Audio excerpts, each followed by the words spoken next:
за Румен Радев и изборите. Народя, България, имаме добра новина, специално за мене и за много милиони българи. Румен Радев, нали, ще влиза в изборите. Значи, кои са покрай него, честно да ви кажа, малко не ми е познати, нали? Има някои познати. Не мога да ви кажа, нали?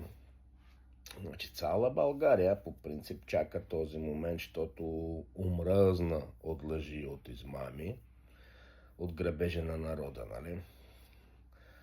Почти 70% от българите, нали, българския народ, надеждата е, в момента е Румен Радев. Дано, нали, човека да го оправдае надеждата на българския народ.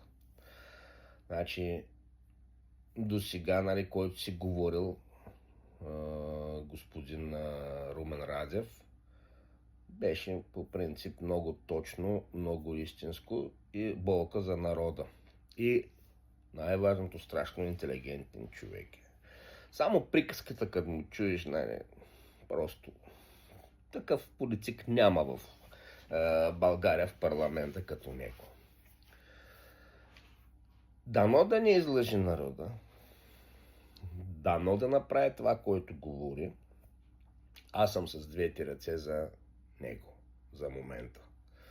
Но, ако случайно стане някакъв филм, нали, холивудски, както се казва, влезе и да стане обратно, вече аз, какво да ви кажа, тогава наистина народа трябва да се дигне, ама наистина да влезе в парламента и с бухалките да се изгонят тотално всичките.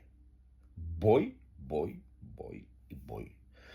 Тогава ще се оправи Българията. Няма. Докато не се бият те с мошенниците, те не ги е страх от народа. Ще продължават да крадат, да лъжат и да мамят.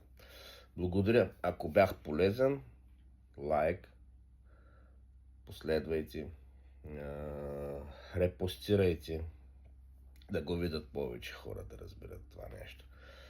Благодаря ви.